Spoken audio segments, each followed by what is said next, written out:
What's up, everybody?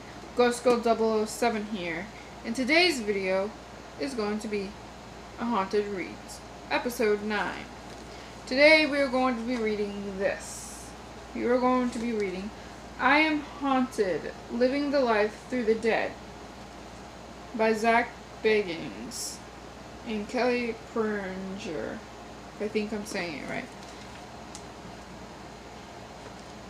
Now, Zach Bagans is a really well-known paranormal investigator, and he even's got his own TV show on television, along with his crew with Aaron Goodwin, and a few other people.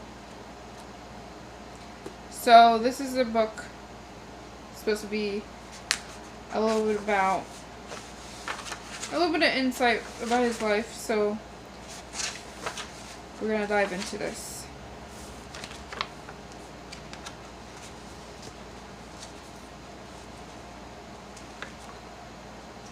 Before we get started, we're going to look up this. This is the introduction. They say that our life, our existence, contains more unknown than known. That must mean that in death we find out what the rest of the unknown is. I have traveled the world searching the darkest nooks and crannies of places only talked about in whispers, places most people fear to go. I've been through the ringer of emotions, from boundless joy to profound sorrow and paralyzing fear. I've stood on the edge of the abyss and faced death with an uncommon clarity. I prodded and provoked things we don't understand in an effort to learn their secrets, in some cases hoping deep down inside that I wouldn't. I've called out axe murderers, crawled through catacombs, been attacked by demons, been possessed by evil, and embarked on a quest to find the real Dracula. My adventures are a constant struggle between fear and courage. My body and soul bear the scars, but I consider myself fortunate. I made a conscious decision to do things, and since 2004, my life has been a tremendous journey through the best of times and the worst of times that I wouldn't trade for anything. People watch my TV shows and think they know me, but there are layers of my life that have never been made public until now. When you're young, life is just fun, but as you're mature, you learn to appreciate all the amazing things life has to offer. After all these years on the road, my experiences with the living and the dead have deepened my thinking, my overall sense of life. Life is beautiful. Life is horrific. Everything has its balance in the universe, and as I grow older, this balance is becoming clearer. I want to share it with you. Some of the greatest books ever written are about the mysteries and discoveries of life on the road. Patty Former and Hunter S. Thomas and Jack Korzak, to name a few, have given us the gift of venturing out into the world and looking at it in a new and unexpected ways. The road is a lonely, exhausting, intriguing, and living thing, but the wonder of seeing things we never would have dreamed of makes it worth the price we pay to leave the safety of our home. If there's one thing I know, it is that I don't know enough. The question I most want to answer is what happens to us after death. It's probably best left unanswered when I think about it. It is the one mystery the universe will hold on to until we've all moved through it, and rightly so. Who are we to cheat death? The best we can hope for is to understand and manage it, and even that is pushing the boundaries of playing God. That doesn't mean I'll stop asking the questions or searching for answers. I don't want to stop demanding to know more than we really should. I am human after all. We humans are explorers and pioneers, and we find our inner strength when the end state is the absolute unknown. In early 2014, Kelly Kringer and I decided to write a new book. We set up a system where I talked into my phone and sent him the files for transcription. And before long, I found myself talking and talking and talking. I had more stuff to get off my chest than I realized. Once the dam broke, I flooded the pages with stories of my life and adventures. But this is more than just a one-way conversation. I also learned a few things about myself. I've always known that I am haunted by the dead, but I didn't realize that I am also haunted by the living. As you're about to read, I have distaste for a modern society that tugs at my soul just as much as the spirits tug at me. We all grow up eventually, but being thrust into a white-hot spotlight of popularity turbocharged my administration process. I have seen the best and worst in people, both living and dead, and want to share some of those experiences with you. Buckle up. Let's go to the next page. A different state of mind. Spirits and rituals have changed me. Over the course of filming Ghost Adventures, I haven't matured just as a paranormal investigator and a TV personality, but as a person as well. My experiences have made me see the world differently than I did before. This whirlwind of attention started before Ghost Adventures. I was what I would consider a normal guy. Normal in the respect that I thought only about this material world. When I go out in public now, it seems that all I see is Madonna song material people living in a material world. They do what society tells them to do. They have regular jobs and party on the weekends. They go to the movies at night. They spend money to get good looking. That's the ebb and flow of present-day society. Those are the normal things people do. I'm not saying they're bad things, but as you've probably realized by now, or you will by the end of this book, I'm not normal. I feel like I'm detached from the material world. I don't know what's going on with me some days, but ever since I started filming Ghost Adventures, participating in rituals, communicating with the dead, and getting more serious about my work, my experiences have been more life-altering.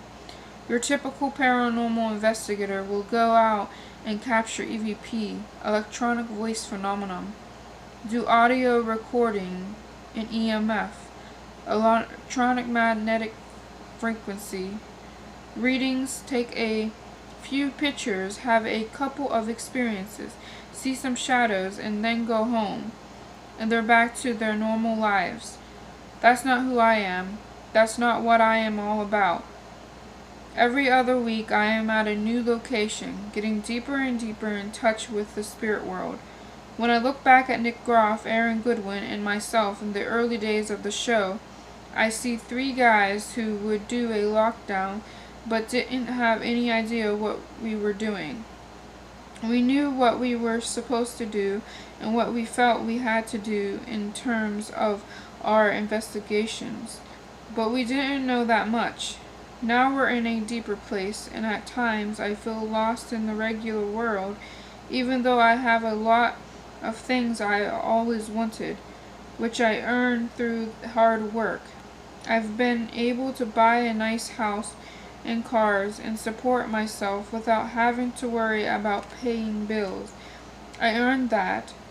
For 7 years, I've delivered a #1 rated TV show to a major network, along with many other successful projects. That's the American dream we all strive for: success and security. So why do I still feel so lost? Maybe it's because I've experienced things that I can't find easy answers to, and that makes me distance myself more and more from normal people who haven't seen the darkness. When I get home from an investigation or a lockdown, I don't want to be around anybody, not even my own family. I'm thinking about life, God, death, and what lies beyond as much as a young boy thinks about girls. It's on my mind 24/7, but it has consciousness. I think about my interactions with spirits and the emotions I feel as a result, and at times I don't know whether I am living or dying. Don't get me wrong, I'm not depressed. It's more that being deeply in tune with a world that's dead is causing a shift in my life. When you tap into a world that's bizarre, things can happen that no one understands, and then you belong to spirits, or to the spirits, not to yourself. I see other paranormal investigators as people who are trying hard to figure out the basics of the spirit world, while I'm fully immersed in it. They're snorkeling in 10 feet of water to look at the reef, while I am at the bottom of the Mariana Trench. I'm in a very deep part of this field, and I don't mean in terms of evidence. That's what too many people focus on: visual, audio, audio-visual. EMF, EVPs, proof. It never ends. There is proof, but it's more complicated than asking science to provide it. Science changes all the time, and what is expected as true today can be disproved tomorrow. Let's stop with the glitch that says there are no ghosts because science can't prove it. Those scientists will prove ghosts when they prove God. I've met dozens of skeptical scientists who don't believe in spirits or ghosts, yet they go to church every Sunday. There are just some things that can't be observed on cue and be put into a nice, neat box, so it's time to move on and admit that there are forces and worlds that far exceed what our minds can fathom. We should be looking for the causes of paranormal activity, not the effects. It's more advanced than any science experiment or what any human mind could possibly comprehend. If you want to figure out the spirit world while you're alive, then be aware.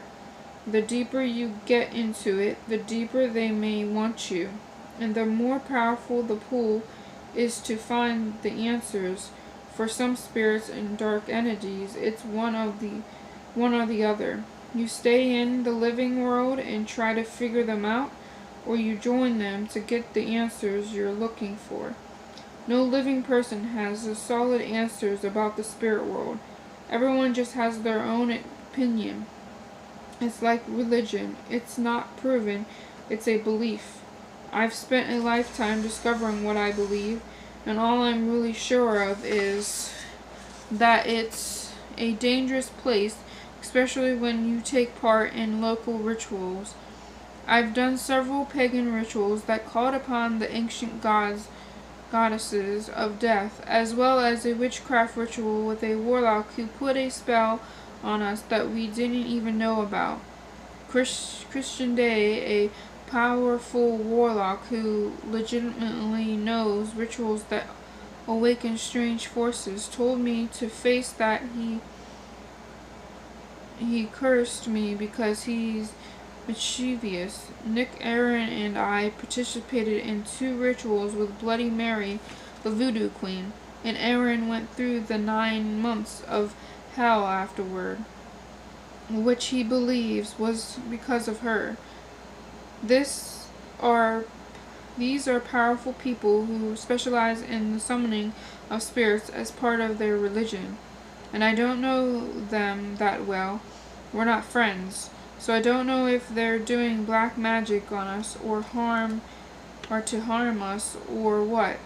I don't know if these rituals have truly lifted a veil to reveal something evil, or if these people are trying to protect us from them. These people don't go around and doing rituals for entertainment, so when they do perform one, who's to say that they're not unleashing something even they can't control? Paranormal investigators who don't participate in rituals or rely heavily on equipment-based investigation aren't doing all they can to find evidence. But that's okay, because not everyone should.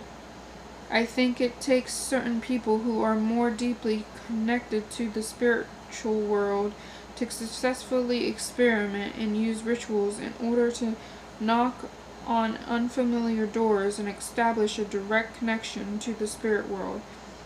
We are equipment based, but we have a balance. We're like the mixed martial arts fighters of PI. We train in scientific techniques, emotional connections, and historical research.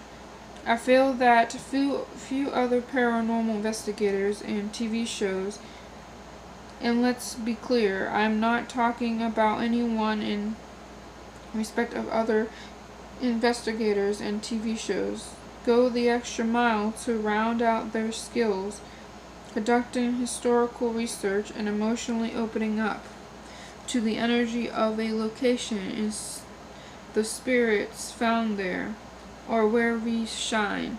To me, other investigators are relic hunters, like a guy on a beach with a metal detector. They know where they're going to go hunting, and that's one of the big differences right there. We don't hunt ghosts. We don't call it ghost hunting even in jest. Ghost hunting is looking for something and using equipment to find it, and that defines these types of investigators. They're not using their own bodies and their own energy to their advantage. Although I disagree with them, I also understand why they decline to do it. They think their body is fallible and can give false responses, and therefore a disinterested, unemotional machine is a better tool to capture paranormal evidence. This is where our group disagrees. To me, the body is a perfectly reliable detector of paranormal energy. If you know how to use it, right, to tune into the spiritual world. This is a defining difference between our group and others. Our willingness to use our bodies as detectors and to try local spiritual and religious rituals. We harness the power of the religious groups and practices and go beyond what cold science can prove or detect in terms of the existence of another dimension. We go as far as we can to lift the veil and open up a portal to make contact.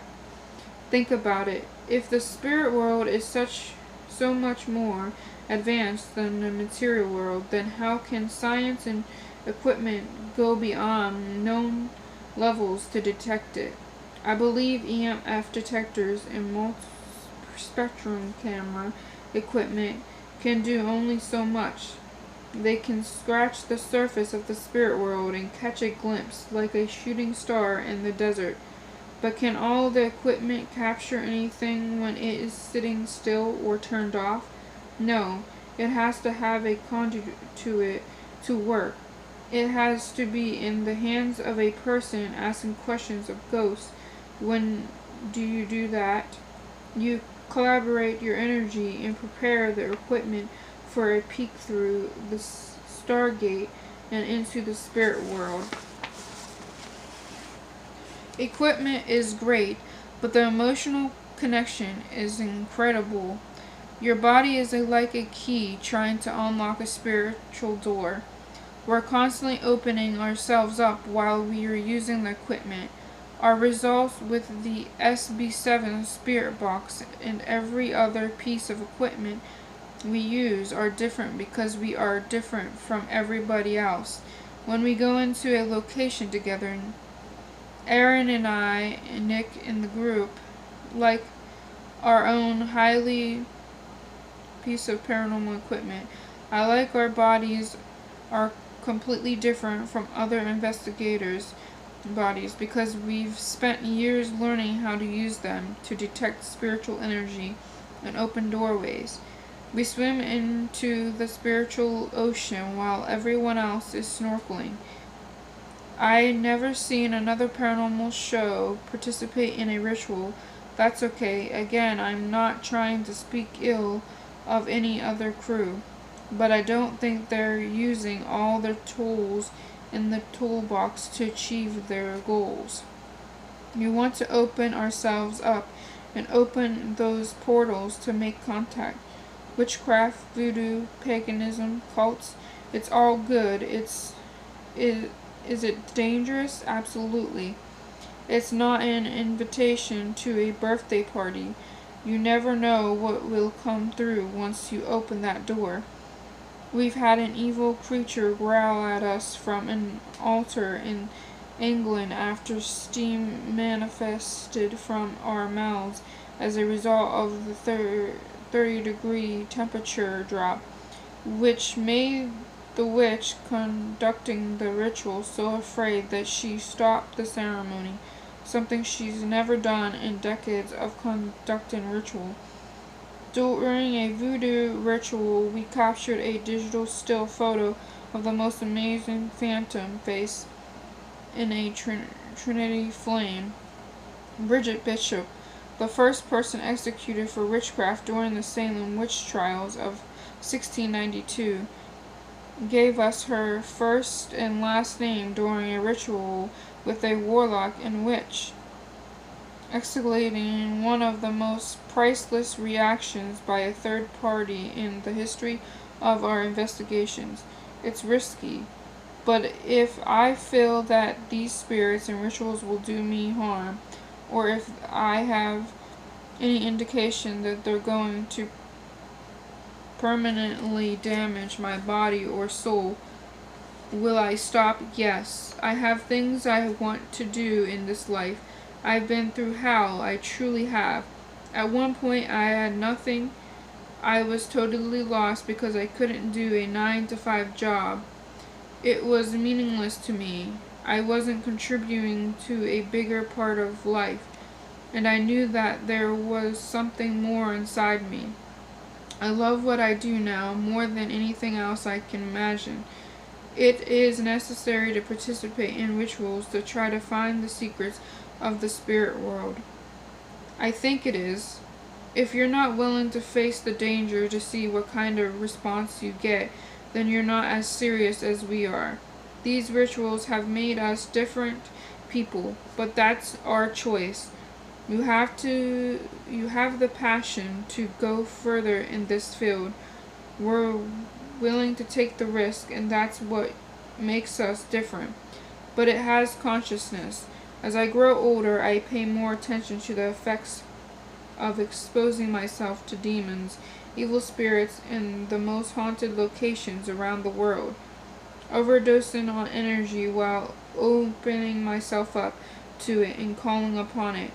I see myself changing. I mean, who in his right mind would buy a demon house while trying to heal mentally, physically, and spiritually from all rituals, possessions, encounters, lockdown, hangovers, and all the other stuff I've been through? Why buy a house that's said to be haunted by 200 demons that 3 different police officers and clergymen all are scared of? Why not? It's like I'm trying to overdose on ghosts. I'm an addict.